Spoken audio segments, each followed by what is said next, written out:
It's toss time here at the Oman Cricket Academy.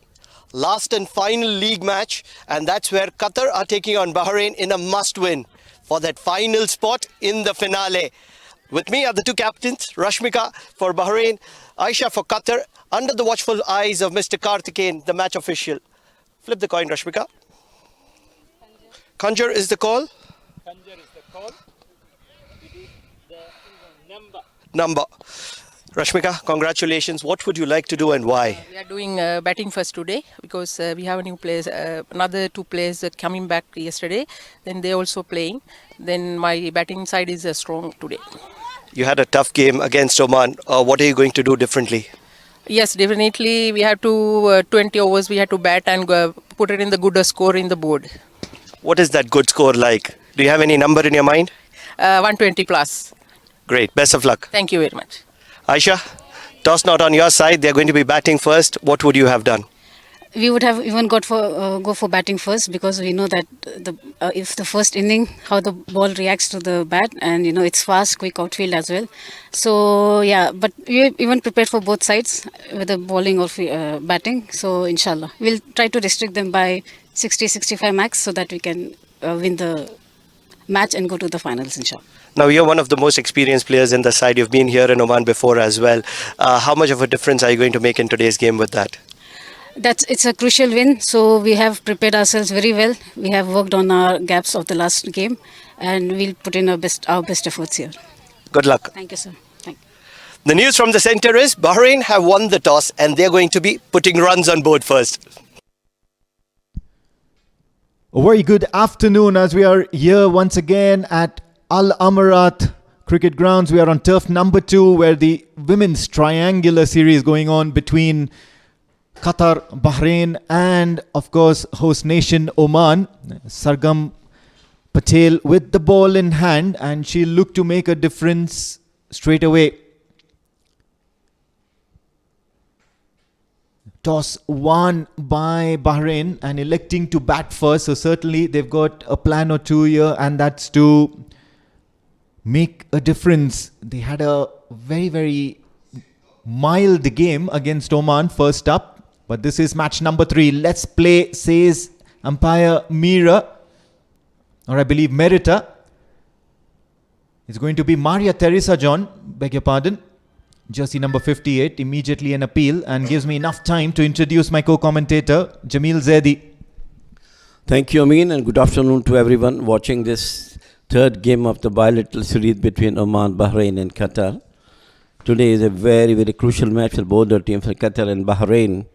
Obviously, any team who won the match will definitely going to the final tomorrow to be playing against Oman, who have been unbeaten in this tournament so far. Few changes for the Qatari side. We've got Sargam Patel coming in. We've got another player coming in place of Tafaul Al-Khair, who played the last game. There's been another appeal and up. No, it's not the fielder that goes up. Rather, umpire Merita just hinting that this was sliding down leg. Have a look at that once again. Coming into the batter, but certainly missing their stumps. A very loud appeal. She looks to be the most, I feel, a bit fast bowler among those team which we have playing so far. And today now time has come for her to showcase that she is the most fast bowler among them. Wayward this time around will be called a wide immediately, wasting no time. And Maria Teresa John has been very effective. Even in the game against Oman, she was one of the wicket takers for the Qatari side. And we do remember that game had gone down to the wire with the bat in hand as well. Looks to contribute.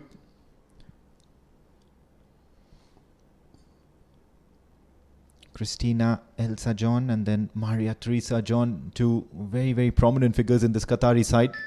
Oh, good delivery. This time, much on the point, much on mark. Aisha, the captain, steady as always in that offside field. Well, good time for both the bowlers to come out, show that they are one of the top bowlers for Qatar. Maria Teresa. So far, so good. This time on the wicket, however, a little bit of swing away, and she'll just end up getting a dot ball. This one carried to the keeper, was much full and should have been put in away by Sheena Korda.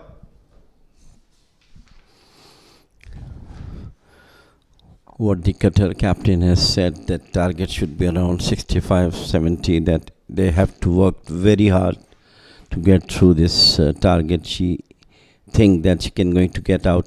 This is the last delivery. Once again, played it out straight to the keeper. Very good delivery from Teresa.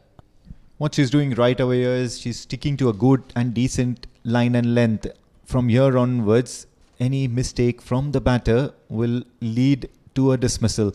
So this is probably the right tactics here, sticking to basics and sticking to her strength, and that is to be very careful and very methodical, keeping the basics in place. Maria, last ball of the over. Away swing, late swing.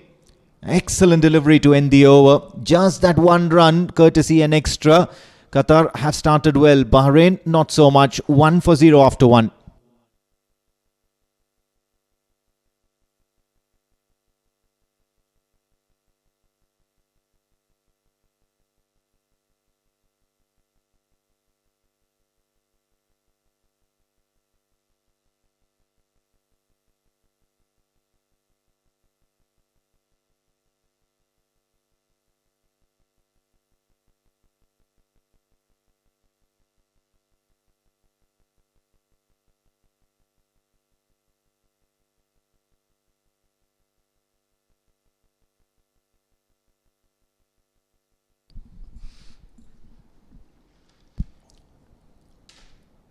Second over coming up, and Amna Kashif has been entrusted with the new ball, new entrant in the side for this triangular series. Didn't feature in that first game, so all eyes on her. On the other hand, it's going to be Rodrigo.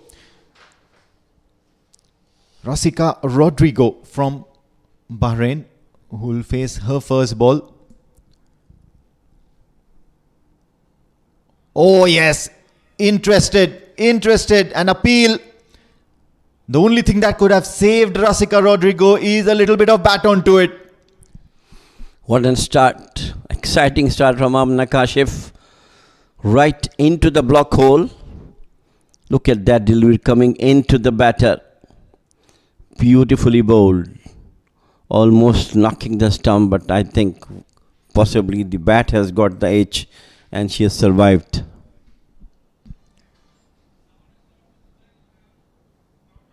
This time looks to go towards the leg side, Rasangika Rodrigo. She does seem to be like a good power hitter, looking to unlock that onside shot of hers with that kind of tardy pace that Amna Kashif is providing. That can be an effective option. She can certainly look to score a few runs there. Bahrain batters had to show up some skills in the batting, as they were obviously totally failed in the last match against Oman. So today they have chosen to bat first. Once again, down the leg side, and then allowed appeal, but no interest shown from the umpires. Once again, a very good over from Teresa in the first one, and the second, Amna Kashif is also going well. Yeah, just have a look at that. A bump ball. Took that extra bounce a little too lightly, Rasangika Rodrigo, and immediately you can see her partner just going in there and making her see a few things the way she is seeing it. Rasangika Rodrigo does pack a punch. Can she unlock that leg side? She has to wait for the ball to come and reach her rather than swing the bat. Oh, what a brilliant delivery. Impact outside off. Late swing into the right-hander. She's proving to be a handful, Amna Kashif, at the moment. Seems to be much better than the first over has been bowled by Teresa. She's bang on target right. The first delivery she has bowled. And I'm sure the difficulty for the batters, Rodriguez, she is not getting her on her bat so far. Once again, this time, played and misses. What an over. I mean, beautifully bowled. Yeah, 5 balls and 5 balls have been on point by Amna Kashif. Just that one delivery which was sliding down leg, but otherwise she's been looking to trouble Rasika Rodrigo. Not too long before a quicker one just comes back in sharply to the right hander, and Rasika Rodrigo could be a victim of leg before wicket. Oh, now this could be a good shout. Quick single, a diving effort, but the fielder handing over the ball to the bowler instead of the keeper. As a result, a very good over has an anticlimactic end. A single run being taken, courtesy a leg bye. So Bahrain end the second on 2 for no loss.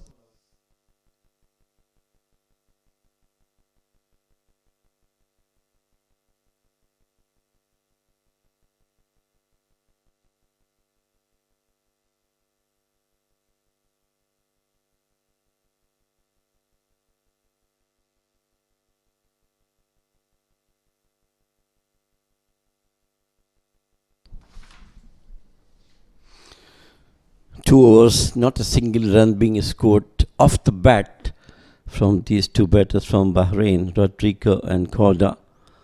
Excellent bowling from Teresa and Amna Kashif. And it's now Teresa to bowl again, the third over.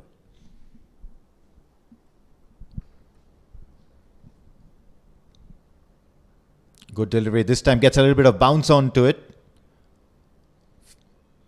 Fielder in front of the wicket, not able to get that ball back in time. What this will do is get Sheena Korda, or rather Rasika Rodrigo, off the mark on the very first ball of this over.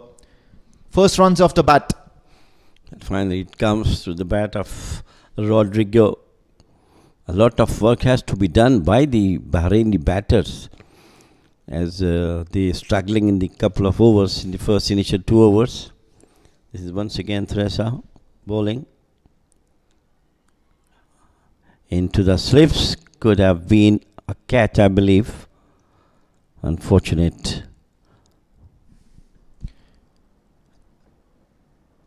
Absolute heartbreak here for Maria Teresa John. She did everything good over there. Bowled the right area, produced that outside edge, produced that opportunity. However, that fielder at first slip, not able to latch onto it. This will go down as one dropped by that fielder.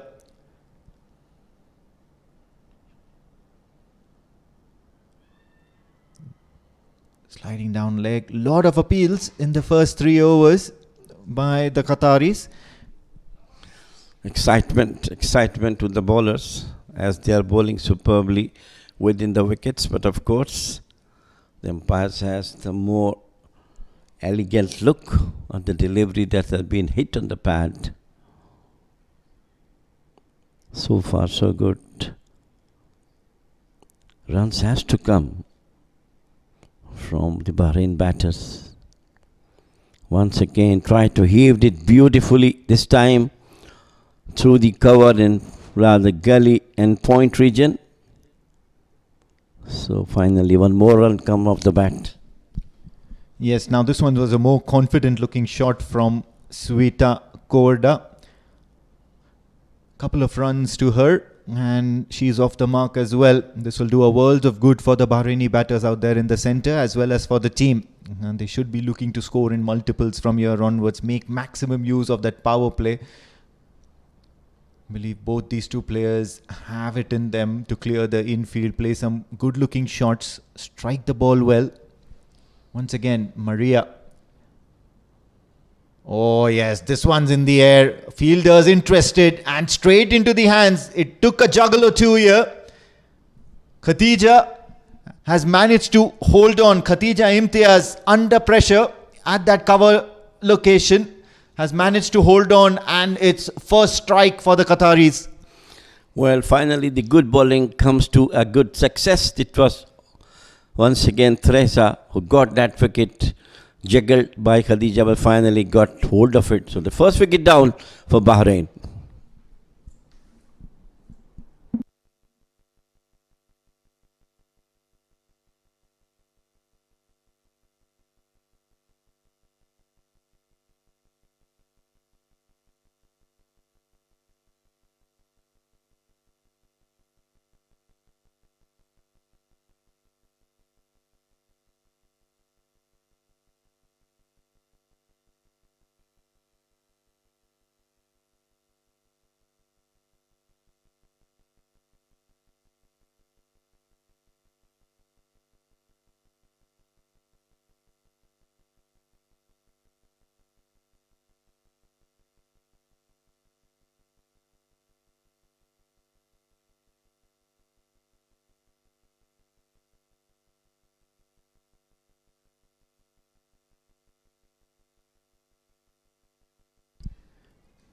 First wicket down for Bahrain as Maria Trisajon has managed to pick up a very, very important wicket. One of the openers back in the hut, and this brings in Deepika Rasangika, the captain of Bahrain. Finally, Thresh has got the result of his brilliant bowling. Got a wicket in the last over, last delivery. The left arm beautifully played this time through the extra cover boundary. And could have been the first boundary from Bahrain. Beautifully played, bisecting cover and extra cover. Oh yes, absolutely. Breaking the shackles here, Rasangika, and probably making a statement or two. This one was right up her alley. She had enough time to free her arms and swing through the line. And what she does is bisect those two fielders out there at cover and extra cover. Gets 4 to her name. First boundary for Bahrain as they end the third over on 9 for the loss of 1.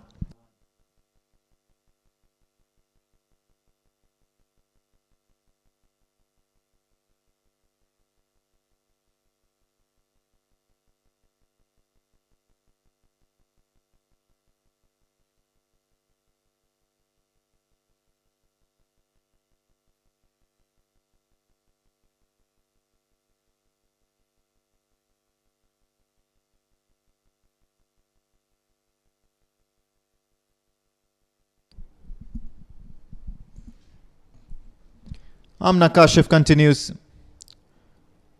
Short ball, a little wayward, sliding down leg, and she will leak a single finally off the bat. Her first runs scored off her. Have to be very, very careful because Deepika Rasangika is an experienced player and she certainly packs a punch. Any loose stuff provided, and she'll ensure that it will be punished. Very strong off on the offside. Already seen that in that last ball of the previous over. She seems to be in looking for runs. The captain, Amerat Rasangika, and she's got that beautiful boundary in the last over. Once again, cuts and cuts once again beautifully. But the fielder is there. The intentions from the captain looks to be very positive. Well, Rasangika is in sublime touch. She has been meeting the ball right in the middle of the bat. We saw that in the previous game she played against Oman. It was a short stay at the crease, but certainly seemed to be a very, very solid and technically sound player. A left-hander too, so he certainly has got some class in her. At the moment, Amna Kashif with the tardy pace is not living up to expectations, especially from what she did in that first over. Rasika Rodrigo too, finally getting things on her bat and working that away towards the leg side for a single. Strike being rotated, and it's a good sign to see for Bahrain. I think that's the right thing to do so. I think that as soon as the captain has arrived on the wicket, she has shown her intention that she's going and looking for the runs. The first beautiful cover drive through the offside. This time down the leg side, he tried to heave it over to the fine leg or mid wicket. Doesn't quite hold of it.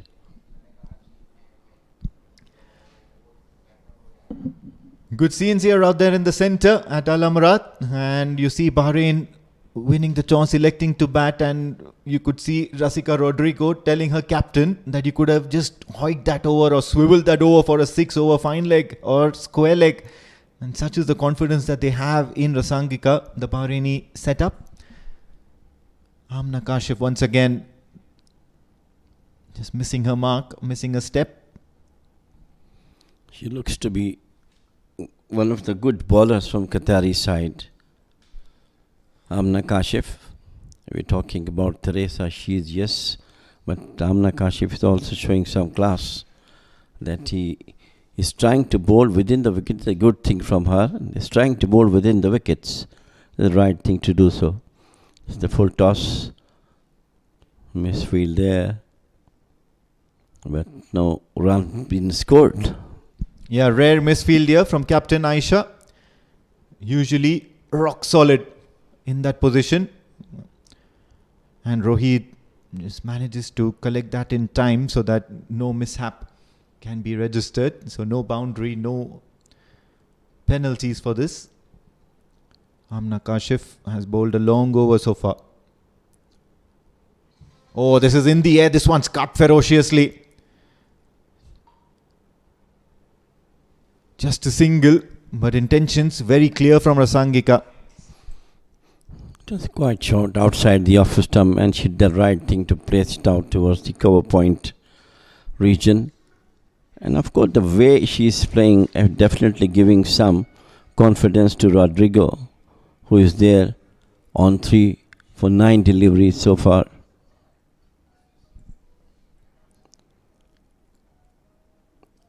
Runs now has to come from the bat of both these batters if they're looking for a good total. Shot pulled away beautifully towards the fine leg boundary, 4 runs.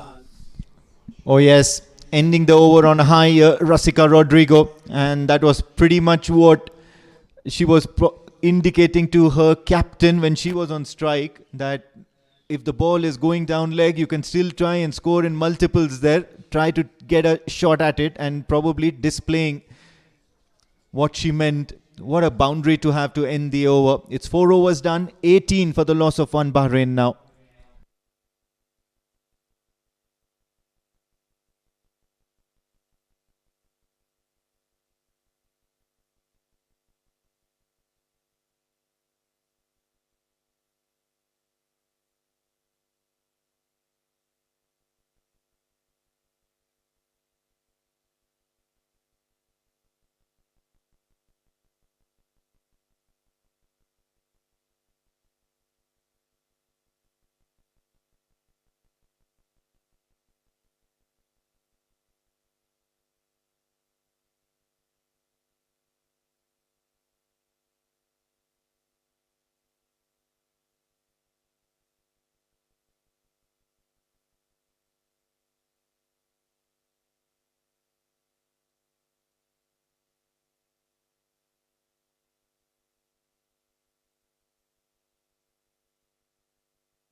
Just completed 4 overs here, as Bahrain are 18 for the loss of 1 wicket, as Rasika Rodrigo has hit a boundary in that last ball of the over, and so has Rasangika, and she is scoring pretty quickly as well.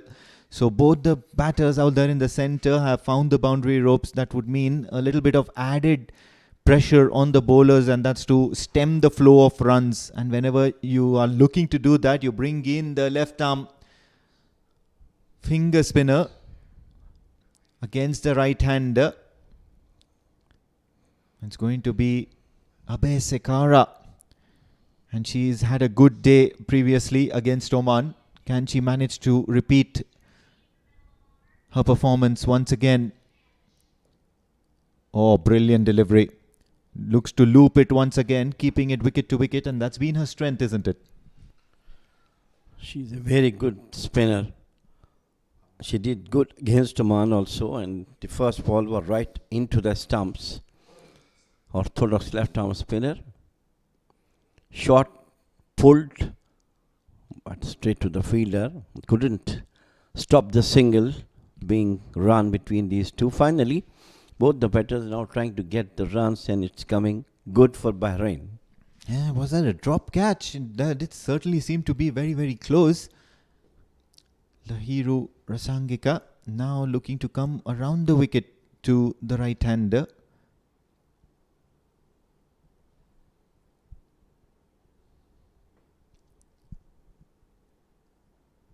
This will be an interesting battle. The matchup in favour of the Qataris at the moment. Oh yes, looks to play towards the offside. She struck that ball well, straight through the fielder in fact. After all, runs should come. That's the most important for the Bahraini batters now. Lot of pressure has been put on them by Qatari bowlers And since the arrival of the captain Amerat, at least slight pressure has been taken off. And this girl is bowling well. Once again, played it out beautifully through the offside, mid off for 4 runs. That's the right thing to do that. Just come down onto the wicket, just smashed it past mid off. Yeah, Rasangika is great down the ground. Have a look at that. Met the ball on the pitch of the delivery and made sure that she had a good follow through and has struck it very sweet. Good timing here from Captain Rasangika Amerat, and the quick outfield does the rest. It's a good boundary to have. Beautifully played, both the boundaries she has done. Once again, this time tried to heave it over to the bowler's head. Once again, it's a boundary. What a way for the captain to come up at the right time when the Bahrain was needing runs. She came and started flowing runs from her bat. Easy pickings here for Rasangika. This was dished out to her and she certainly made a meal out of it. Made sure that she cleared the infield with all that power she had. Certainly looked very, very effortless for Rasangika. Good boundary to have back to back, as a matter of fact, for Bahrain and Rasangika. They're looking to score quickly now. Under pressure, Abesikara right in the first over. Will there be any adjustments to the field?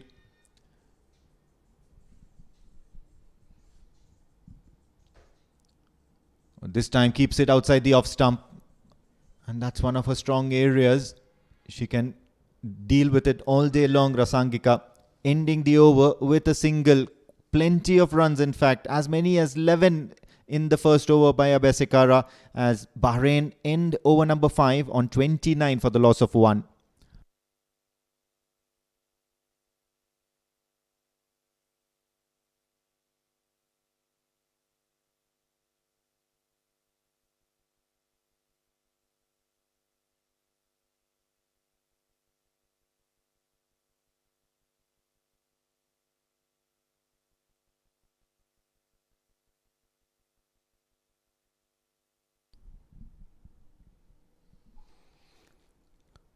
Very good run rate comes from the Bahrain after a couple of initial overs, put them a lot of pressure on them, but the captain, the moment she came, started hitting boundaries at his field. Some beautiful off drives over the bowler's head in the last 2 successive boundaries from her. Really give Bahrain a good, what you call, total, which they're looking for, as she said at the time of the toss. Trying to get the numbers she indicated at the time of the toss. Looks to be a very good player. Absolutely brilliant. Timings are perfect. This time played it out. Once again, there's a small fielding lapse from the fielder, short mid wicket, and they go for the single. Yeah, Captain Aisha Mohammed now entrusting herself in looking to stem the flow of runs. What she'll look to do is bowl a tad bit flatter trajectory and also look to keep it wicket to wicket, so that any sort of an error would only mean one thing, and that's success for Qataris. Oh, just like that. Looks to heave it towards the leg side. Laborious heave, as a matter of fact, for Rasangika. And at the moment, all they can manage is only a single. And that's more than enough right now in the whole scheme of things. They want to look to stem the flow of boundaries. Well, the runs are coming. That's a good thing. They're not trying to leave a ball without a run. And that's the right thing to do so. Decent run rate at the moment for Bahrain. Outside the off stump, open the face of the bat. And that is the wicket number 2. Looking to up the ante here, Rasika Rodrigo. She did hit a good boundary not too long ago, but now not able to continue that momentum that she gathered. First wicket here for the Qataris, and it's come off the bowling of their captain, Aisha Mohammed, as Rasangika Rodrigo holds out It was a slower delivery with that sharp swing, late swing coming into the right-hander, not able to deal with it. Rohit does a great job holding on to this one. Bahrain are 30 for 2.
Once again, loud appeal and then a wicket down once again.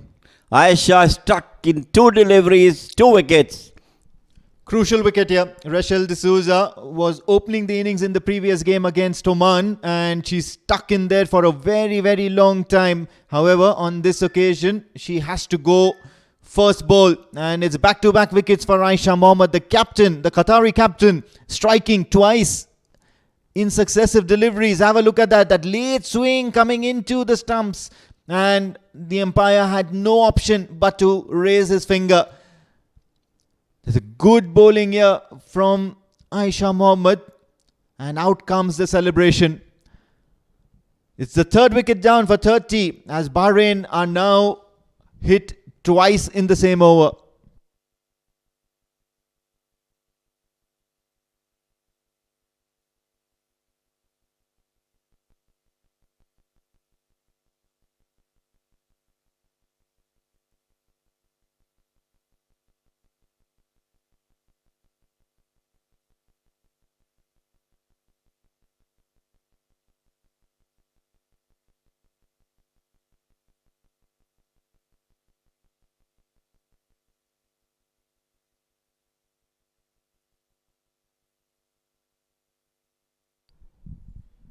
So very crucial over from Aisha. 2 wickets in 2 deliveries. She's on the hat trick. And comes Sana. At the time when 2 wickets has been taken in 2 deliveries from the captain of Qatar. Aisha Mohammed on a hat-trick. Oh, this time drifting down leg. It's going to be a wide. She's not going to be too pleased about it. Certainly had that opportunity to make it count, to make history for her side. Have a look at her. She's distraught. She could have certainly got this one going her way. Sana Kamarul Haq, but has been sent out to the centre, and that's to probably arrest the damage. Oh, good delivery once again. That late swing.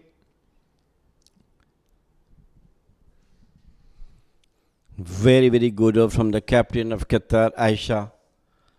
She took 2 wickets. Still the danger girl is there on the other end, the captain of Bahrain, Amerat. Right arm, slow action. Once again, into the wicket. End of a very good over from Aisha. 2 wickets in this over. 31 for 3 Bahrain.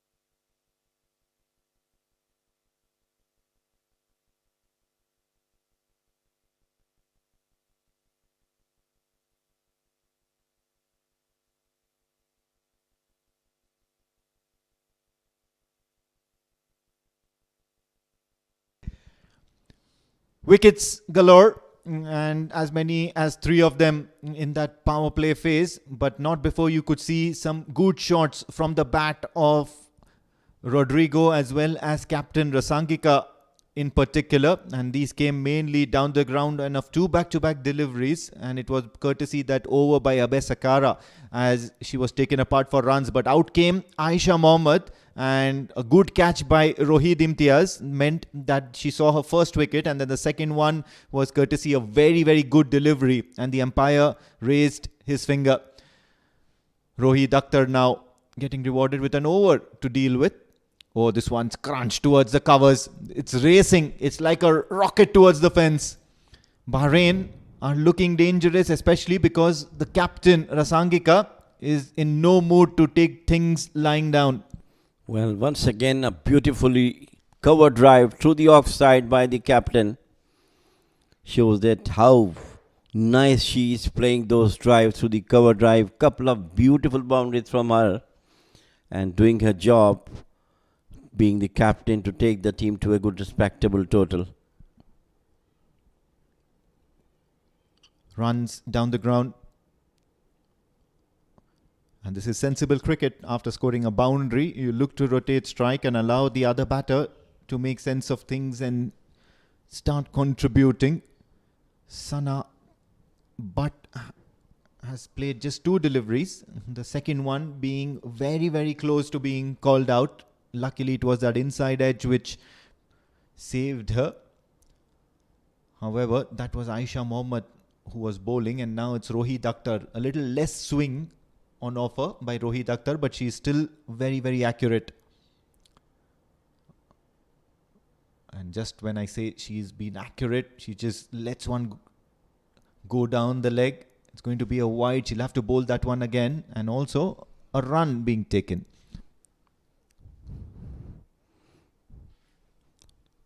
Two runs, valuable runs for Bahrain, coming in through wide.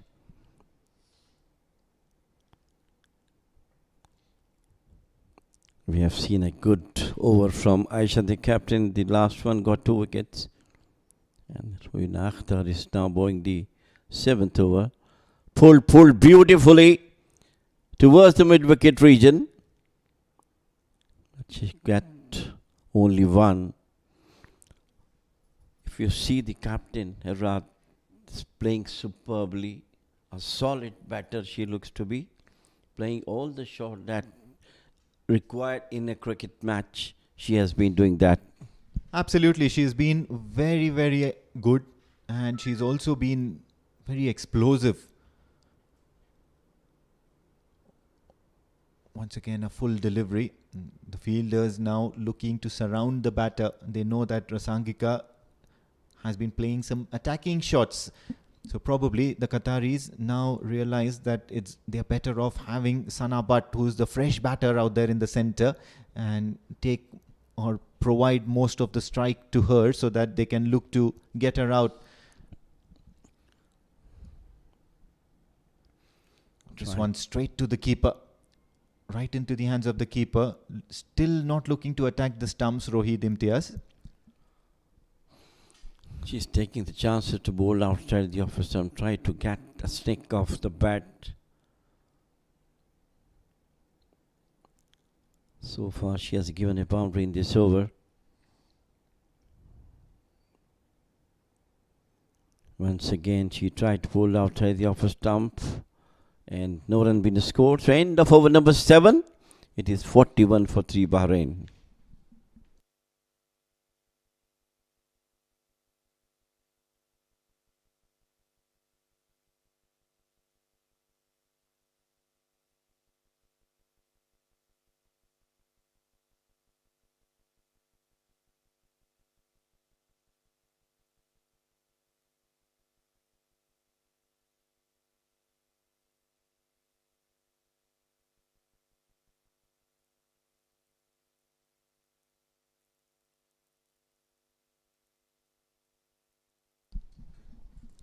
(41 for 3 Bahrain) after electing to bat first.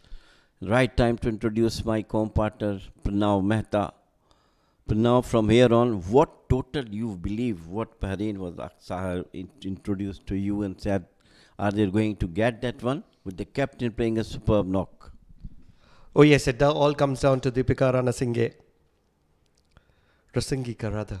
just not getting her name right. Deepika Rasangika. She was there with me at the toss and she was quick to mention that she's looking to get something in excess of 120. And I feel that would be a good effort.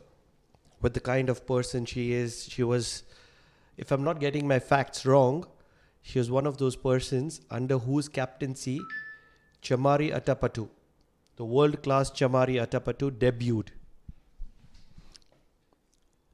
I think I'm very, very lucky. Played and missed it. If she has that much, what you call, experience behind, so it looks from her batting, the moment she came and played that beautiful cover drive through the offside, and all the shots she has played so far are perfect cricketing shots. The most experienced lady, I believe, in the Bahrain side. Probably trying too much. It's a captain versus captain contest. Aisha certainly is looking for that all-important wicket of Deepika Rasangika. That is the wicket they need. They know that the difference between win and lose is that wicket of Deepika. How can they manufacture it? 2 wickets in a first over. And at the moment, she's just not getting her line right. This will be adjudged as a no ball. The ball did bounce outside the wicket, and that's where it's going to be a free hit. Bonus for Bahrain, especially the captain, Rasangika, to come up with some maximum runs out of this bonus delivery, which has been called for. Come down the wicket beautifully, right from the meat of the bat. Could have been the first maximum if I'm not wrong. Now it's only boundary, beautifully played. Certainly showing and providing a testament that, it is only Deepika that is playing the second fiddle. She does have this gear, which is not being utilized at the moment. But on an occasion like that, where she is given a free hand, she can be very lethal, very impactful, very dangerous. And that is exactly why Qatar needs to get this wicket. Happy to be rotating strike at the moment. Great comeback from Bahraini batters. But now, just seeing the last match they've played against Oman, it was totally a ruthless rather than sense of performance from them. Bundled out for 65. And now the things look to be a bit different today. They are looking more confident. Maybe the first match they've played was not up to the standard that they like to. But today they are doing extremely well, especially the captain, leading a team from the front.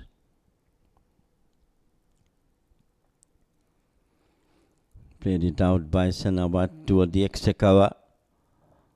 Good effort. Managed to get a single. It's been an expensive over so far. As many as 9 runs have been conceded. Let's not forget that she started her spell with the previous over, which just conceded 3 or 4 runs, and she picked up 2 wickets in that over. And that's where she's a player to be watching out for. 50 on the board for Bahrain. It's on the back of Deepika Rasangika.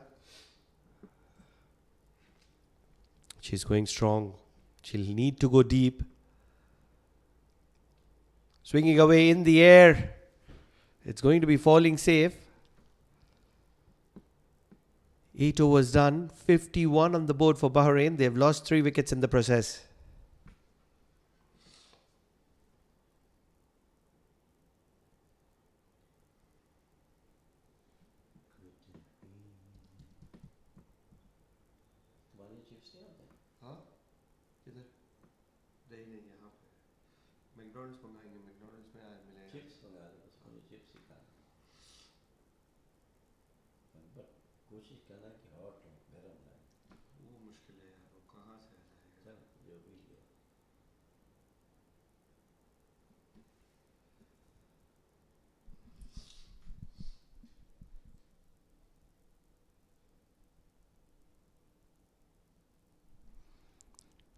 Well deserved 51.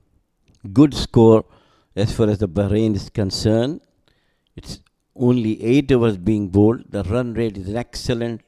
And all the credit goes to the captain, Rasangika, who has done superbly so far, being the captain, who brought the run rate more than 6.38 runs an over. Teresa is now coming back, who bowled the first overs very nicely. She bowled in the other match also.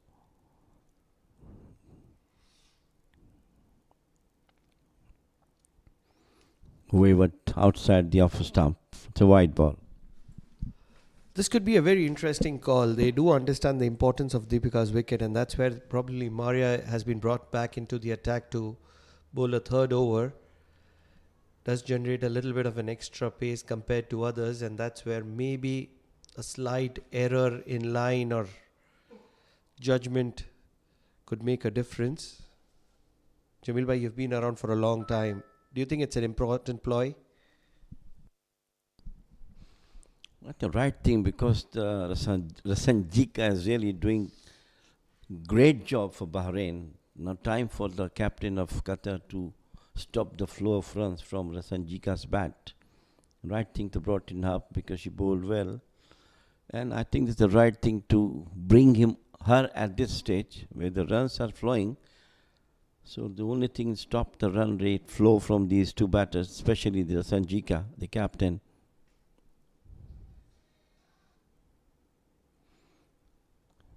Into the stumps, just played it down towards the third man boundary. Another 4. Waited for the ball to come. At the last moment, opened the face of the bat, made the bottom of the bat, and ball crosses the fence. Class written all over it. Just using the pace of the bowler, angling it wide of third. Excellent effort in the deep, but it all goes in vain as Deepika continues to accumulate runs.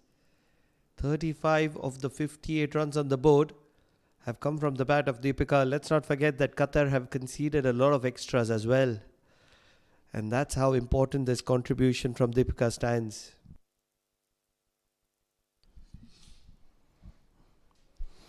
Great going for the Bahraini batters. Some work has to be done by the Qatari bowlers. Once again outside the off stump, smashed it. What a straight to the fielder. Couldn't get full flow of the bat on it. It was outside the off stump. She's making merry of the Qatari bowlers at the moment, playing at her will. The last boundary, what it was a beautiful one, waited for the ball to come at the last moment, opened the face of the bat. Down the leg side. It's a wide.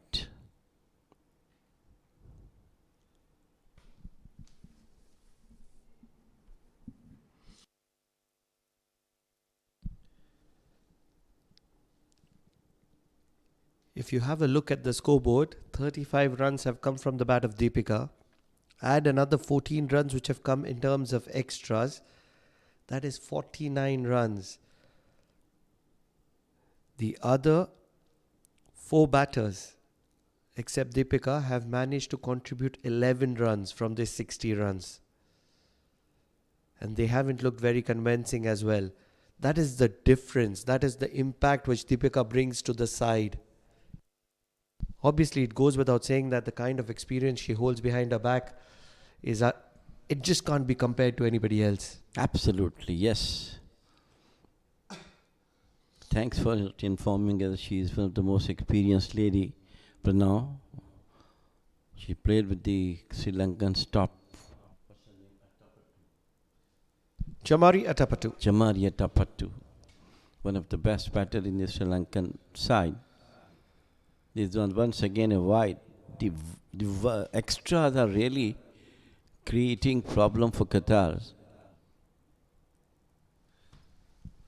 They were so disciplined in the last match they played against Oman, but today they are not. Looks to be in the same condition as it was before.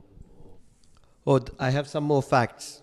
Courtesy of Rambhai on this occasion. You obviously know how involved he is in promoting and supporting cricket here in Oman. She holds the record for the second highest individual score in T20Is. Oh, big appeal. It's going to be sliding down the leg and they will scamper for a single. Guess it's going to be leg buys. No, it's declared as runs. And that was scored in 2022 in this very ground of Amerat, Oman Cricket Academy. And that was 161 not out against Saudi Arabia. Wow. The records are flowing for her and really shows that, yes, she deserved those records. The way she came in and started playing her own game, taking off the pressure from the Qatari bowlers. This time waited for the ball to come, beaten outside the off stump. So end of over number 9, it is 62 for 3 Bahrain.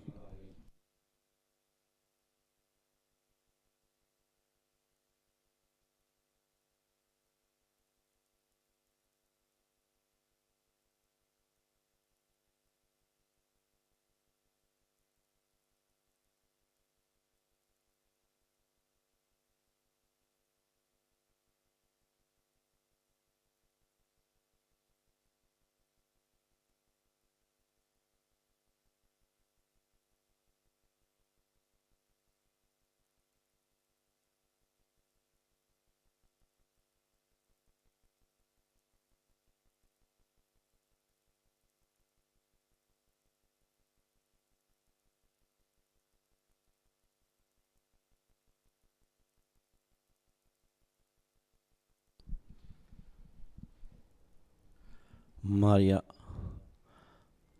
will continue to bowl. No, I think outside the off stump.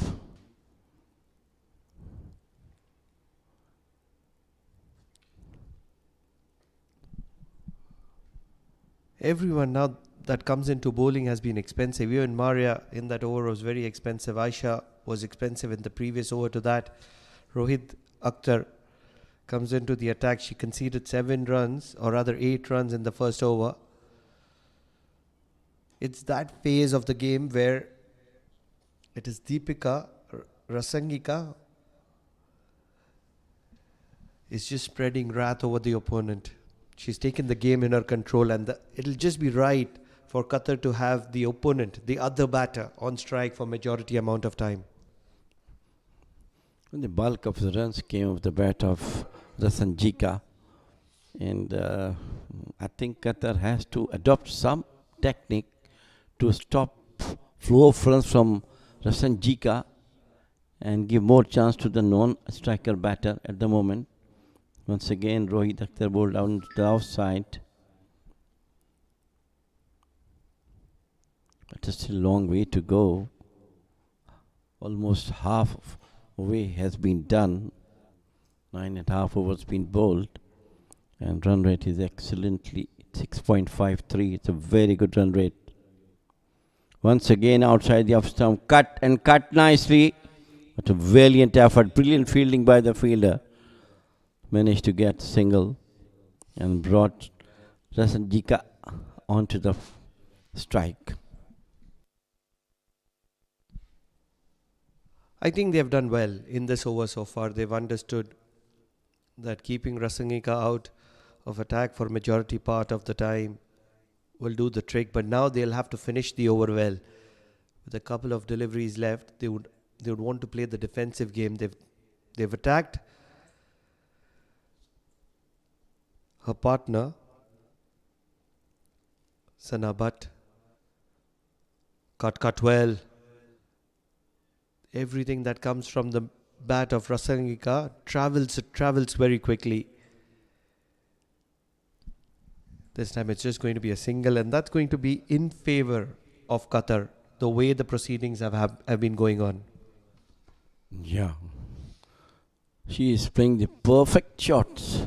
Rasangika, on the merit of the balls she is receiving and giving them exactly what the ball requires from her. This time once again outside the off stump. And they go for a quick run. Could have been touch and go. Lot more statistical details coming from Rambai. We'll talk about that, but at the moment it is a halfway mark of the first innings, and Bahrain at 65 for 3 is well poised, and they'll take a breather. It's time for drinks for both the sides.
A much needed drinks break for both the sides. They would want to capitalize on how the proceedings have spanned out so far. Rohit Akhtar bowled a pretty decent over, just 3 runs. And that's where after drinks, Qatar would want to tighten the screws, keep things tight, build a little bit of pressure on Deepika Rasangika, who can be very attacking. In the com box with me is none other than the senior statesman Jamil Zaidi. Jamil bhai, what a time in this game. It's the middle phase, just after the 10th over mark. Bahrain on one side would want to capitalize, on the other side it is Qatar who would just want to keep things tight. Well, like they have time for them to keep the pressure on the Bahraini batters, because they have to restrict them as much as they can. This time once again down the leg side, and once again no run has been scored except the first delivery, which was a wide. This is a very interesting one. Deepika Rasangika scored 161 not out in 66 deliveries at this very ground, Oman Cricket Academy Oval 2 against Saudi Arabia. And probably just the next day or a couple of days later, Aisha Oza from UAE, she scored 158 not out in 71 deliveries against Bahrain. So Bahrain got a taste of their own medicine. Fortunately, unfortunately for both of them, Rasangika holds the second position. Yes, it is Lucia Taylor of Argentina, who scored 169 in 84 deliveries, who holds the first spot, and it is Deepika Rasangika with the second spot. Stats can be interesting. Courtesy Rambai. Thank you very much, Rambai, for the information.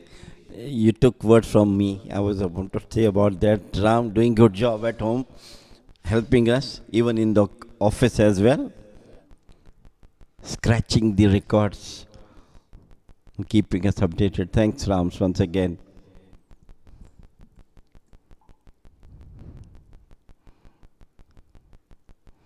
Because I still remember that match, I think, which you're talking about on 61. I think I was the match referee in that match, if I'm not mistaken. She was declared the player of the match. Oh, yes. I was commentating in that match with Mikhail, if I'm not making a mistake, and you were the match referee. And what a show was that. Unbelievable show. Trust me. Absolutely. She went berserk and she just never stopped. She just kept going. Yes, absolutely. I also tried to rewind my memory and got it now. This time played it out. Bowling a tight line at the moment is Khadija. She's been very effectful, Khadija Imtiaz. Doesn't give a lot of pace, and that's where it doesn't get very easy to go after. Oh, there's going to be a run out. It's going to be very silly because they were stitching a very crucial and an important partnership, and just after the drinks break, there's a moment of brilliance for the team in red. Rather maroon. Qatar. What a moment of brilliance. Sana Bhatt, who was batting so well and supporting Deepika Rasangika, is going to be walking back to the dugout. Brilliant throw.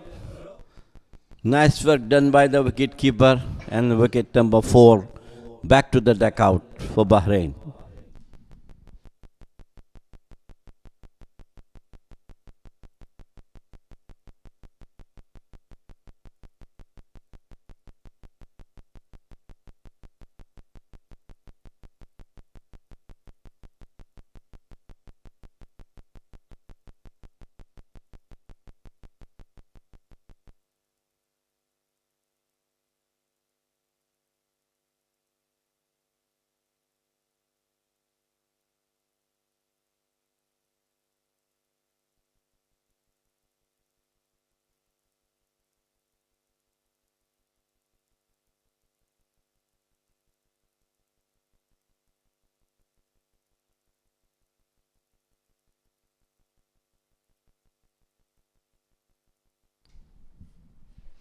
Vital wicket for Qatar. Sorry. It was once again Rohit Akhtar.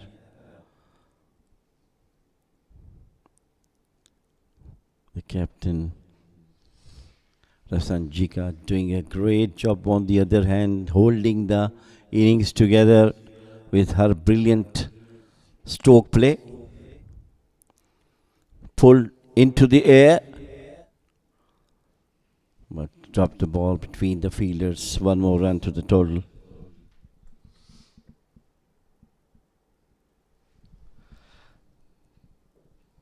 This is going to be a very important phase. And what's going to be very interesting is to be going is going to be looking at the approach of Rasangika. She knows that Bahrain is probably not one of the strongest batting sides without her. And that's how important Rasangika is to Bahrain. And that's where she would want to have much more strike.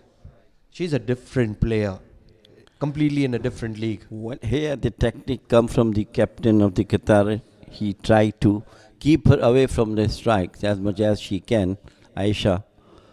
But so far, so good. She's successful in her bid to keep her away. This time, smashed it into the air.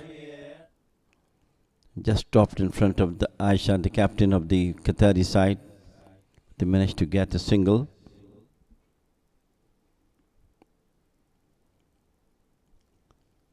Any score around 100 plus will definitely a very, very good total for Bahrain to defend, subject how they bowled and field.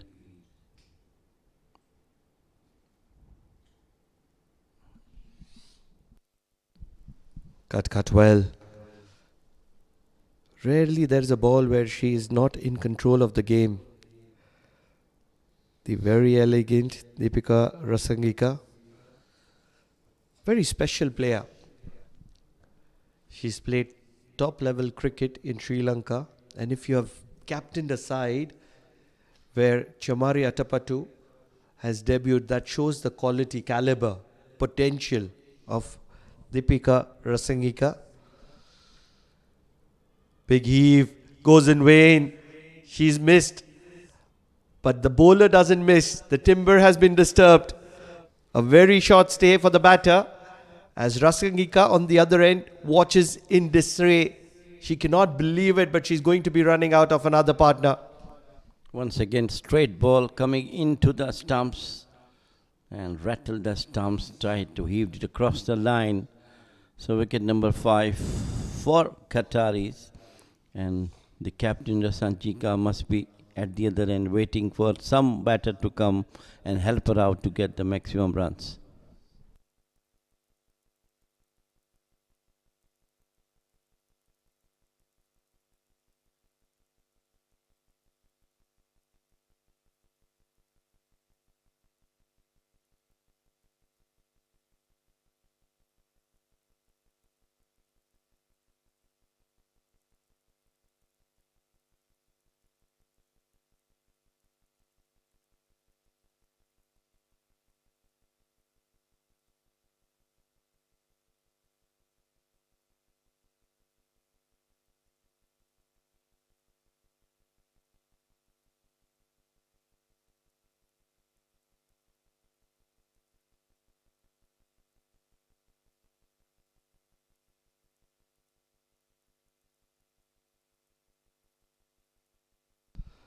Rohit bowling a tight line.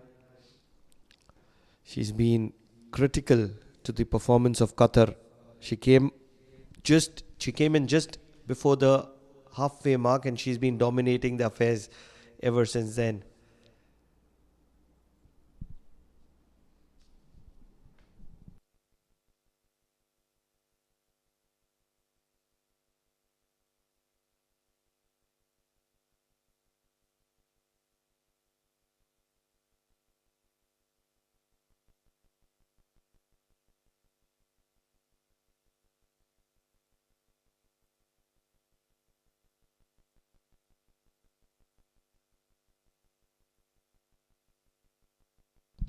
Khadija continues to be in the attack. Joining me in the attack is Amin Wagle. Amin, welcome to the Combox. Very good afternoon, Pranav. And Khatija Imtiaz impressed one and all in the previous game against Oman. She had those loopy deliveries that got the better of at least a couple of Omani batters. On this occasion, she's got a good task ahead in front of her, and that's to get the better of Rasangika, as a matter of fact, who has been looking very, very good and very effective. She's powering through the bowling at the moment. Very technically sound. Oh, this one's high up in the air. Fielders not able to get underneath it.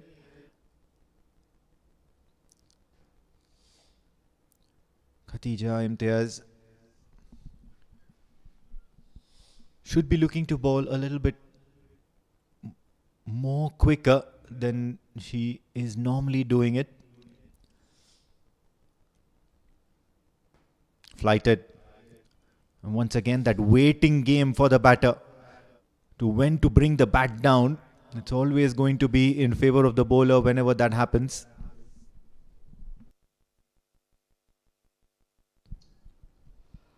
And it becomes a little difficult because she doesn't provide any pace of any sort. That means that the batter has to generate all the pace. Shorter in length on this occasion, but batter still not able to get underneath it and play a powerful shot. It's a wonderful wicket to bat on. There are runs on offer always on this wicket.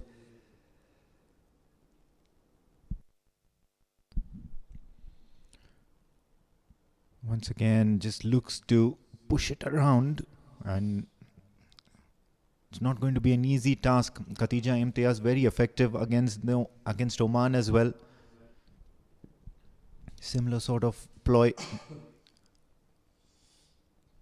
Flighted.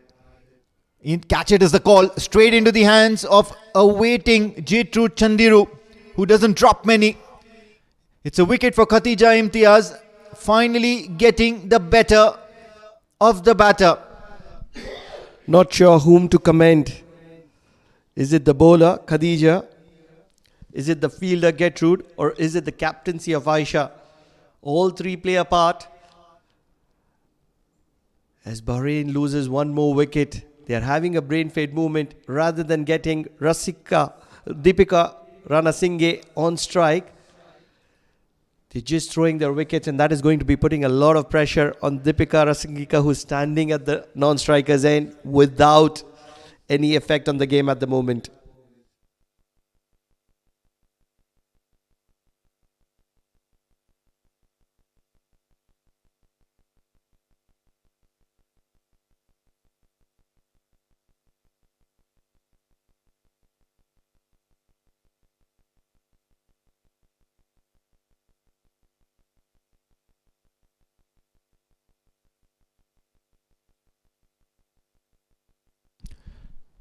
Swarna Nuna, another left-hander in the ranks of Bahrain, and she has a task, and that's to get to the other end.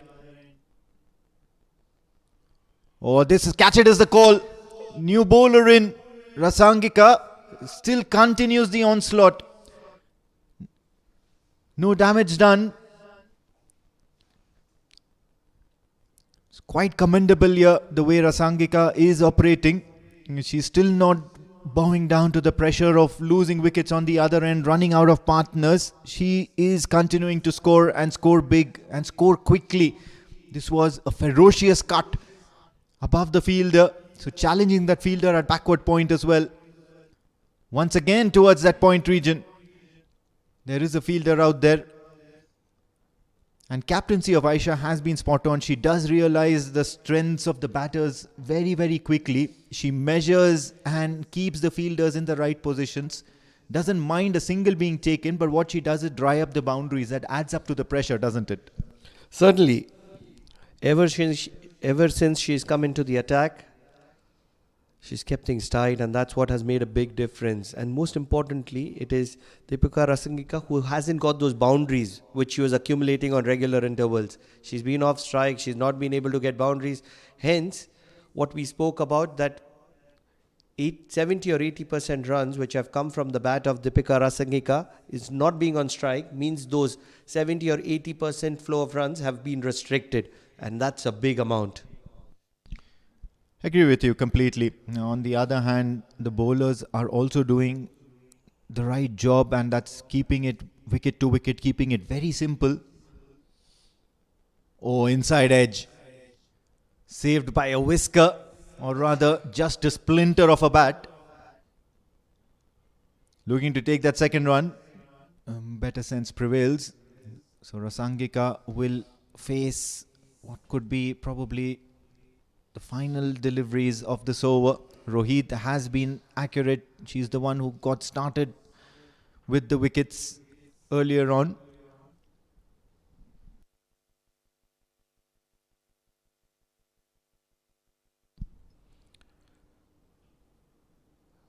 Cut. Not able to get the middle of the bat, and hence it's just going to be a single. And singles wouldn't disappoint Qatar because they've pulled the game back in their favour. First by restricting runs, second by picking up wickets, and third and the most, in my opinion, in my understanding, is keeping Rasangika away from strike. And that's going to be key. They really wouldn't mind spending 20 overs there. What they really want is Bahrain to not get to a commanding total. Oh my word, this has missed everything. The bat, the wickets and the keeper. But what it's not going to miss is that crossing the boundary ropes and giving Bahrain a free 4 runs here. Lucky runs here for Bahrain. They wouldn't mind that in any form. They will take it with two hands. They'll love it.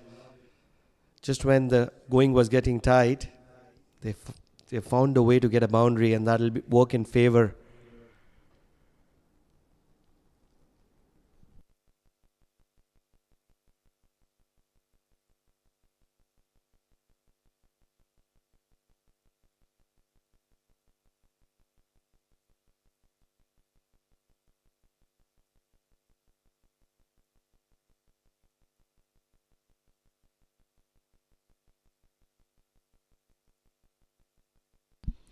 Rasangika on strike, still continuing with Khatija Imtiaz, owing to that last wicket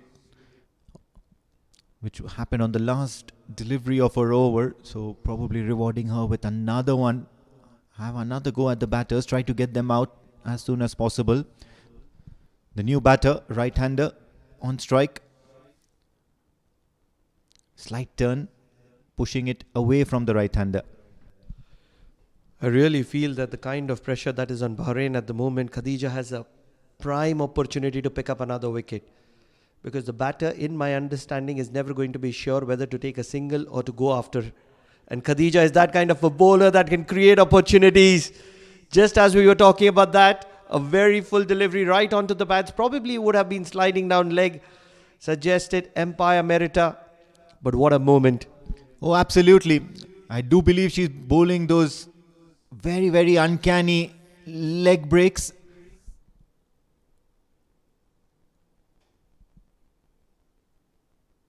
Oh, yes. Pitching outside leg maybe. But otherwise it was a very, very close call. Umpire Merita certainly doing the right thing. What an important juncture in the game. Khadija is controlling the proceedings for Qatar at the moment. And what a comeback this is from Qatar. For majority part of that phase in the first 10 overs, it was Deepika Rasangika who was controlling the affairs. She was calling the shots. And all of a sudden, Qatar have come back and come back really strong.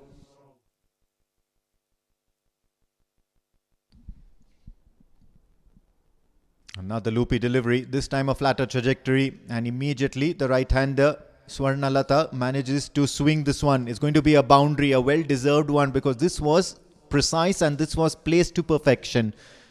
Good 4 runs here for Bahrain. They'll need to be very smart in their proceedings, Qatar. Yes, attack the player. Don't allow the player to take a single, but they'll need to protect these boundaries, especially the deep square leg region.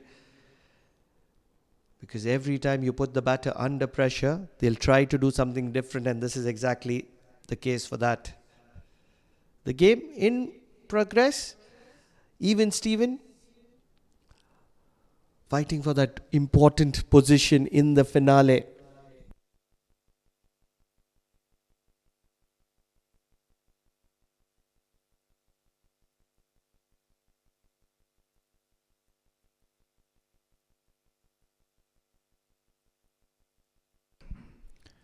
Captain Aisha Mohammed now entrusting herself to make a difference or two. She needs to stem the flow of runs immediately, and what's going to be important is she needs to get her counterpart back into the dugout, adjusting the field, and everybody should be trusting Aisha to do everything the right way, because her captaincy has been impeccable in the last couple of games that she has done so. Catch it is the call, but this was clobbered towards the mid-wicket region. It's going to be another boundary for Rasangika, and that would probably bring up a 50 as well. This is great going from the left-hander. What a strike. That's exactly what she does best. Attack and attack well. She finds the gaps to perfection, and the quality of stroke making is second to none. A lot of this is going to depend on how Deepika Rasangika finishes this innings. If she can stay there till the end, facing majority number of remaining deliveries, I really feel that Bahrain is going to be posting a total which is going to be very difficult for Qatar to chase. Did mention at the toss, didn't she? They were looking at something in excess of 120. Cuts well. And another boundary. She's turning this game her way at the moment. Deepika Rasangika. What an excellent strike that one was. Waited for the ball to come onto the bat. Really feel that this is all calculated risk from Rasangika. She's playing the game to perfection at the moment. She does realize that this very outfield, this very wicket has a lot of runs on offer. And that's where she's taking the game deep. She just wants to be there till the end.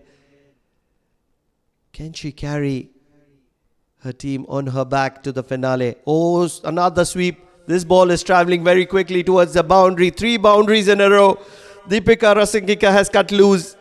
And it's a moment that Bahrain will be very happy about. Well, I gotta give it to her. And complete control by Deepika Rasangika. What this also does is probably make her cross that milestone. They do have a little bit of a scoreboard issue, but then certainly she'll head back into the dressing room realizing that she's crossed a milestone, a half century. What an innings. Certainly putting her foot down and backing her talent, backing the prowess to turn the game in her favour. That left-hander is certainly the right thing for Bahrain at the moment. On the other hand, Swarnalata, she has scored a boundary already. Can she score one more? Wide. It's going to be a long over for Aisha Mohammed. Pressure certainly on Qatar. All of a sudden they were doing so well. It's a game of seesaw. The game was being dominated by Bahrain in the first 10 overs. It all started with Qatar, yes, picking up those 3 wickets. And after that it was Bahrain dominating on the back of Deepika Rasangika. And all of a sudden Qatar came back, picked up wickets, choked the innings, and now once again Deepika has cut loose.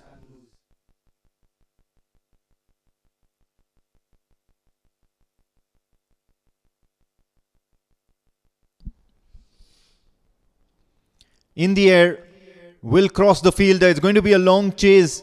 The fielder at mid-off was placed inside the circle and far too inside the circle, much to the comfort of Swarnalata, who all she had to do was just raise the bat and make sure that she lobs it enough to cross that fielder.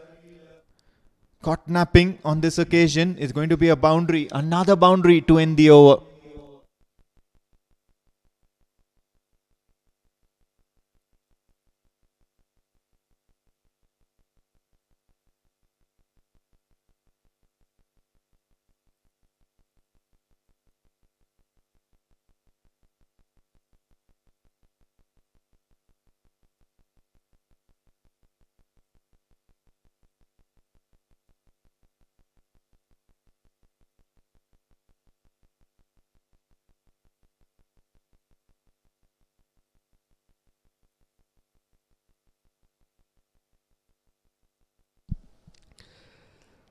It's the final few overs.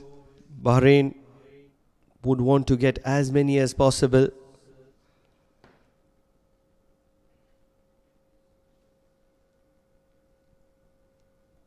Struck well.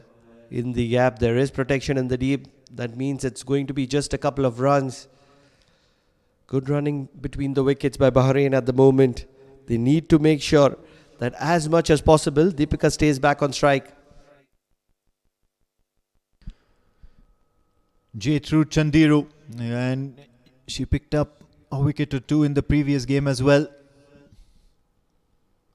Cut. This time straight into the hands of the fielder. Just a matter of persistence and stamina now for Rasangika. He's certainly looking to score very, very quickly. He has the ability to do that. Very technically sound. Cut once again, this time straight into the hands of the fielder of backward point, but will not prevent a single being taken. This is good cricket. Certainly controlling the shots in the middle at the moment is Bahrain. They'll want to finish well. They've done well so far. Can they finish this game well is the question. One of the better bowlers in the final phase, Gertrude Chendiru, keeps things very simple, just like that. Just bowls the good line and length and leaves it for the batter to decide whether she wants to respect or go after her. Still looking to cross that 100-run mark here, Bahrain.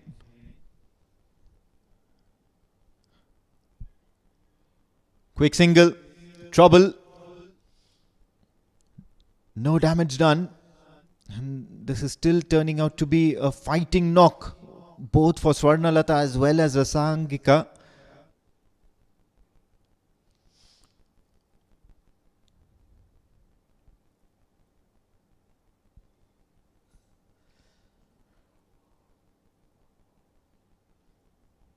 Oh, big shot towards the leg. Fielder underneath it, straight through. It's not going to be easy catching that against the sun. But she really had to give it a shot because it was produced off Rasangika.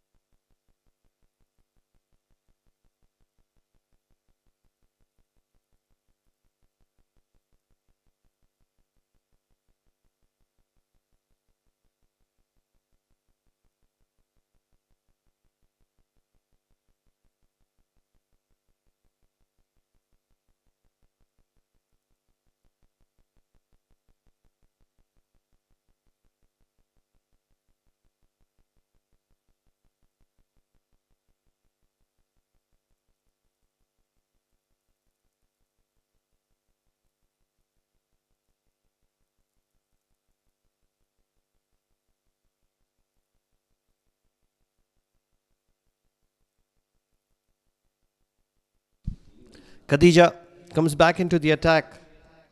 There's not going to be much pace on offer, and that's where the tired Deepika Rasangika will have to extract some kind of energy from somewhere. Very important phase in this game.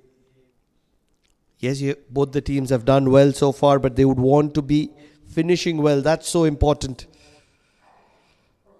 Qatar and Bahrain both locking horns for that final spot in the finale. Slower. This is going to be a leg before. It's going to be a leg before. No, it's a no-brainer. Struck right in front of the stumps. It wouldn't miss anything.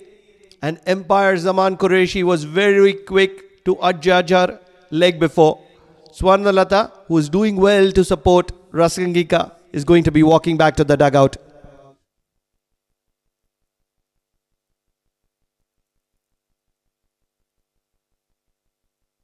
It was slow, it was loopy. Swarnalata was looking to heave it across the line, and once that ball is so straight as that, and if you miss it, you're certainly going to be paying a big price, and that price is going to be the cost of your wicket.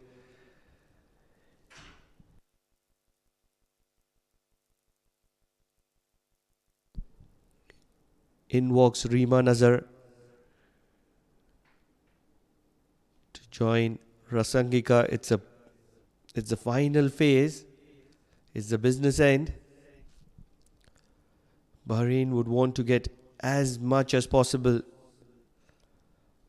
And for that to happen, Reema Nazar will have to stitch a good partnership. That's the most important part. It needs to be a partnership with Deepika Rasangika, because at the moment Deepika doesn't look like getting out, but she looks like running out of partners.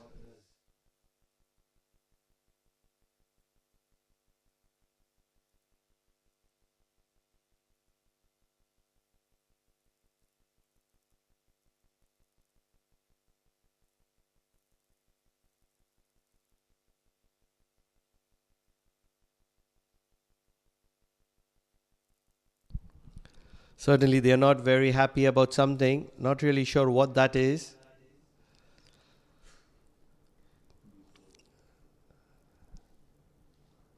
Finally, order has been restored. Khadija continues. Flicked on the leg side. They will scamper for a single, and that will get Deepika Rasangika on strike. Yeah, that's pretty much the right approach at the moment for Bahrain. The left-hander needs to hog most of the strike here. The rest of the batters should be looking to provide strike, and that should be their goal. That should be their aim at the moment. Oh, big shot. It's a heave towards the long on region. Only going to be a single. J-Trude Chandiru. Very, very good with that ground fielding effort.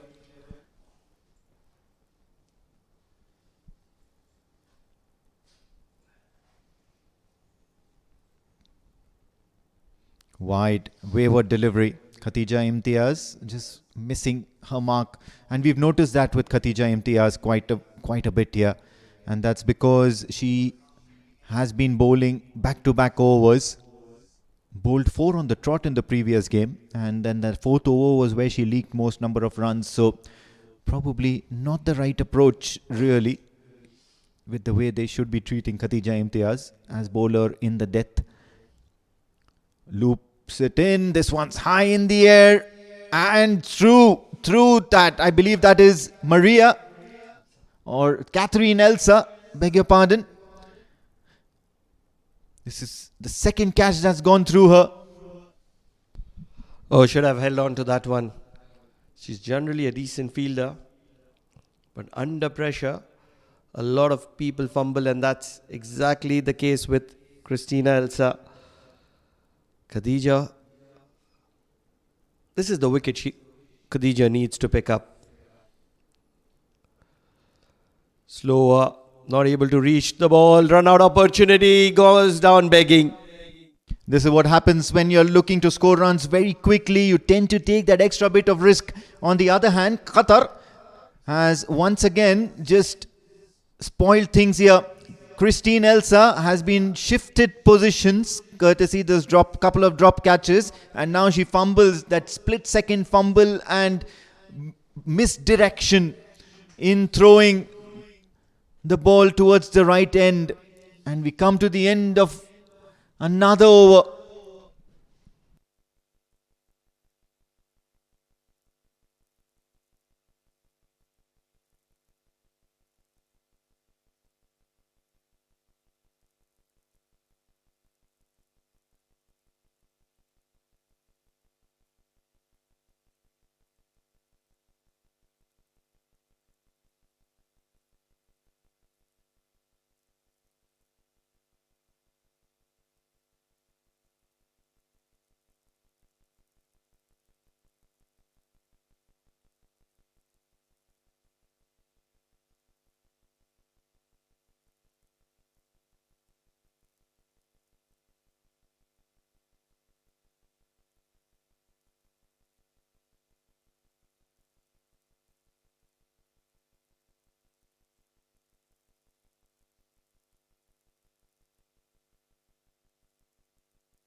It's a 19th over.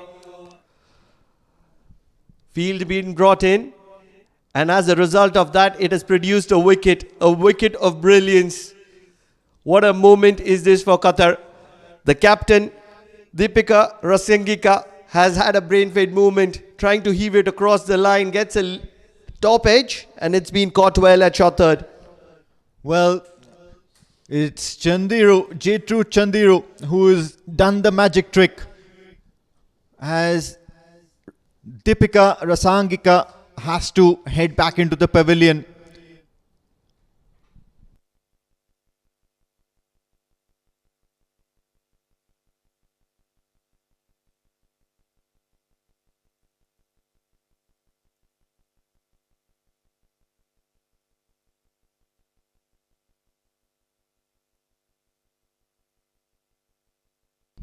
What has happened is that 18 overs done, the final 2 overs, because of slow over rate, in my understanding, that extra fielder had to come inside the circle, and that's what created that opportunity for Qatar to go into the attacking zone after Rasangika, which they wouldn't have done on a normal situation. And that's probably what has produced the wicket. Huge appeal. It's going to be not in favour, and as a result, I think the leg buys, not really, it's come from the bat. Merita, the umpire, suggests that it's 4 runs in favour of the batter.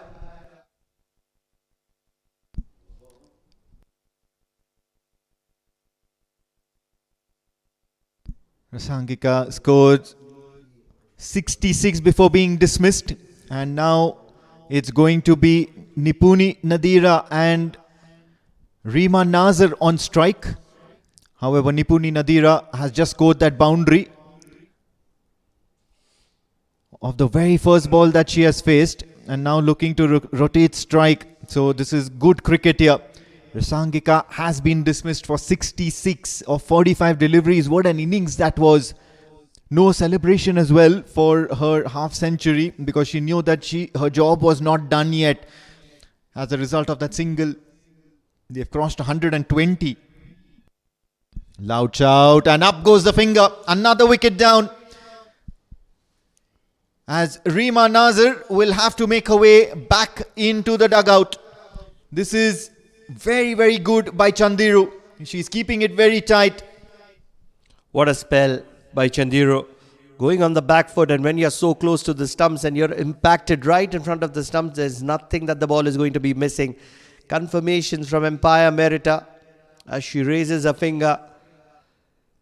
Right towards the end, it is Bahrain that are losing the ploy. Yes, they have got close to somewhere that they would have wanted, but they're just not able to finish well and get that plus factor, which the captain Deepika Rasangika mentioned about 120 plus. They're just around 120 and they're just giving it up. Well, of course, these are the dying stages of the innings and also the tail enders. So not much can be expected. They can hang in around there. The tail can wag a bit, but how much, that just goes on to say about the persistence and the ability of the batters who are coming out there. Reema Nazar, the last one to walk out. They just need the tail to wag for another 6 or 7 deliveries. That'll do the trick. Do they have that potential in them? Do they have the capacity in them? Do they have that much fuel left in them? Nipuni Nadira still finds herself at the non-striker's end.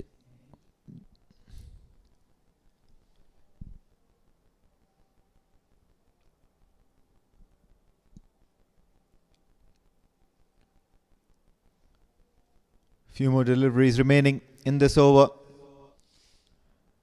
Or rather, I think this is the penultimate delivery, if I'm not mistaken.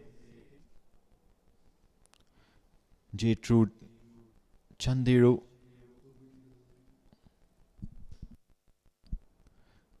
On the wicket. Straight into the hands of the fielder, awaiting Aisha Mohammed. And just like that, we are done with the 19th over as well. Into the last over. It's 125 for the loss of 9 wickets. 120, beg your pardon, for the loss of 9 wickets.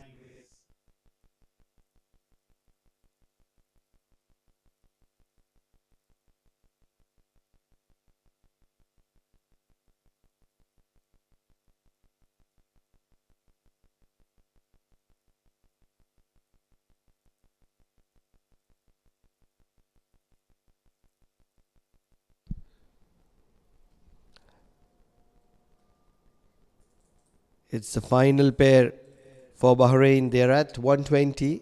The number that they spoke about, can they go in surplus? They have 6 deliveries, but the problem is that they just have 1 wicket in hand. This is the final pair. Aisha entrusted with that last over, and I think this could be a blessing in disguise for Qatar as well, because her first over she went for 11.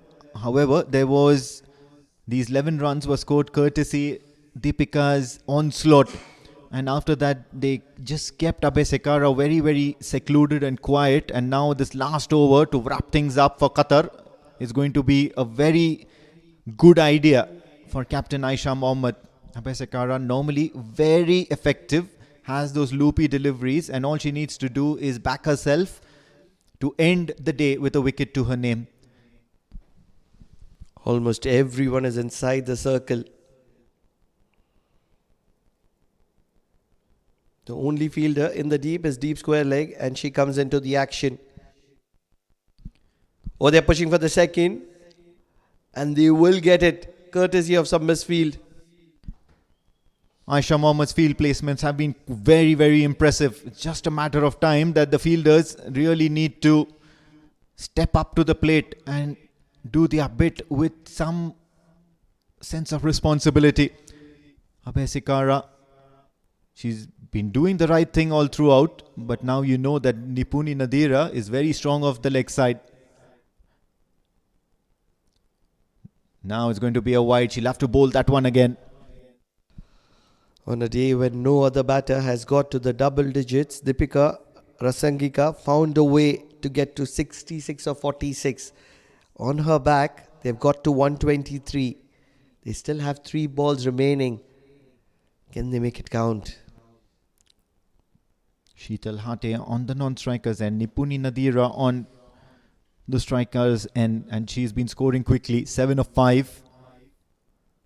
Oh yes, this is a good shout. Up goes the finger, and that's done for Bahrain. They will close out this on 123 all out. 1, 2, 3 for 10 as Aisha, as accurate as ever, has managed to pick up a wicket to her name.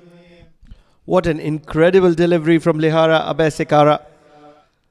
Keeps it straight. Does recognize and realize that she's bowling to the tail ender. And that's exactly what you want to do. Keep it straight, keep it accurate. You miss, I hit. Yes. Struck right in front of the stumps. And umpire Zaman Qureshi is very happy to raise the finger very quickly. That's the end of proceedings for Bahrain. 123 all out with 2 balls to spare. But they've got where they would have wanted to be. Excess of 120, and that's what counts.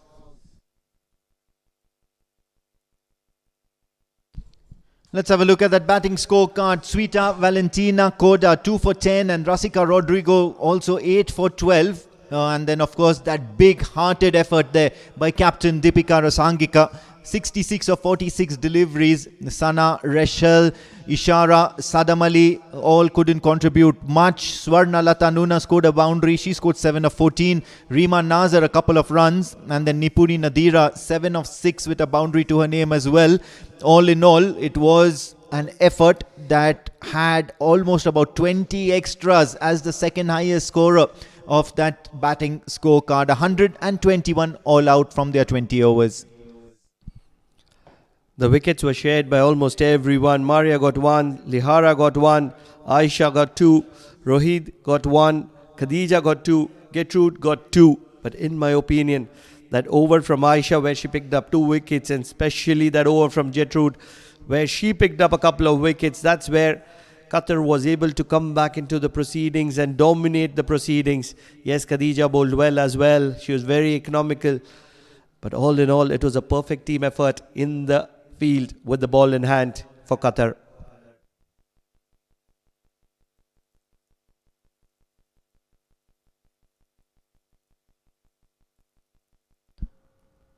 That's all we have from the first innings. However, we'll still have a look at those highlights of how things panned out. Winning the toss and batting first. That first wicket was absolutely great. And then the left-hander, Rasangika, was probably clobbering it to all parts of the ground. Right-hander Rodrigo got a couple of boundaries to her name as well. This big heave towards the leg side. But then the show really belonged to Rasangika. She was playing shots all over the ground, especially down the ground and to the square of the wicket. She was absolutely impeccable. Rodrigo departed, courtesy a good catch by Rohit. Aisha Mohammed picking up 2 back-to-back wickets in that over of hers. Onslaught continued for Rasangika. She was absolutely lethal down the ground, not afraid to loft a ball to any part of the ground because things were really going her way. Scored 66 at the end of the day. Khatija Imtiaz was introduced into the attack, and then this freakish run out for Sana. Wickets kept tumbling on the other end, especially when Rohit and Khatija Imtiaz were both in action. Good catch by Jaytrude at mid-on. Lucky runs on offer for Bahrain behind the stumps. Then this good boundary by the right-hander. The tail did look to wag a little bit. However, bulk of the scoring was done through the bat of the impeccable southpaw Deepika Rasangika, who scored a 50 of this boundary. Then there was this beautiful effort coming down on one knee and clobbering it towards square leg for a boundary down the ground.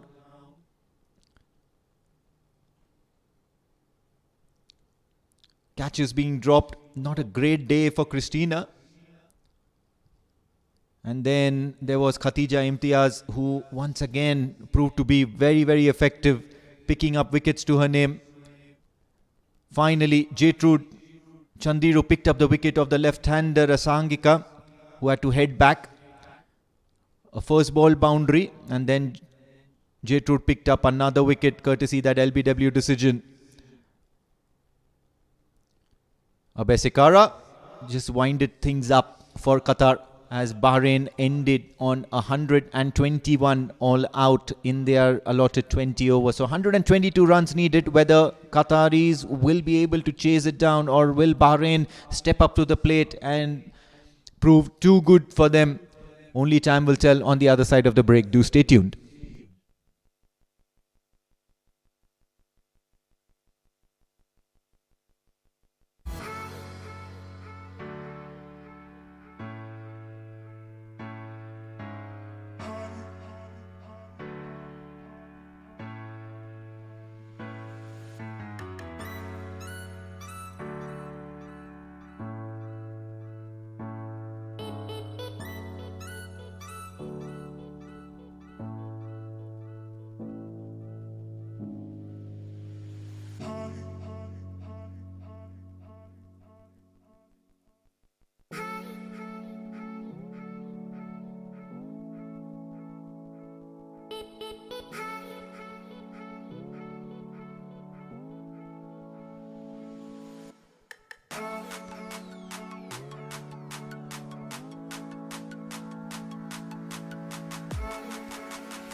Welcome back after the break. The bilateral series between Oman, Qatar and Bahrain. Today's match is being played between Bahrain and Qatar. Bahrain batted first and scored 123, a descending total on the board. And it's now time for Qatar. How they are going to chase this good total, 123, the very good total. What the Bahraini captain predicted the time of toss, 120 plus. She has done that one. And joining me for the chase is Avin Wage. Very good afternoon, and what a great first innings I believe Bahrain have had, and they've just pulled one out of the hat, and especially due to the brilliant efforts by Deepika Rasangika. 66 is what she had scored, and now with the ball in hand, they'll certainly want to be very careful and very precise, not allowing the Qatari batters to get off to a flyer. On the other hand, the two batters out there in the center for Qatar, we've got Christina Elsa and Shrutiben Rana.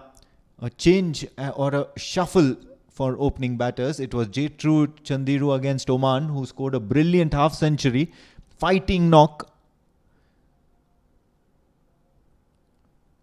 and in good time as well. She was scoring good boundaries, so I believe a different role for her, probably coming down 1 down or 2 down, just so that she can, stem any sort of damage done to that top order. On the other hand, it's all on the shoulders of Elsa as well as Shrutiben Rana to score some quick runs and make use of the power play. Well, now it's a good chase, as we are talking about that. Pulled beautifully towards the fine leg boundary, 4 runs. We were talking about this, and immediately results in the boundary from the bat of Elsa. Yeah, Christina Elsa, and they'll have to take their chances. Christina Elsa has had a forgettable day with the fielding, as a matter of fact, but now she has taken an opportunity, or has been given an opportunity, to just make amends. What a brilliant 4, and they'll have to take their chances here, Qatar. On the other hand, it's Saddam Ali Bakshala, who has not lived up to the expectation. This was a big loser of sorts. Does seem to have very good looking shots here, Christina Elsa. You saw this last delivery, even though she missed it all, ends up it was a wide, but very, very attractive looking form that she has. We have seen some excellent batting from the captain of the Bahrain team. 66, Rasangika, both brilliantly batted well. Superb nick from her, leading the team from the front.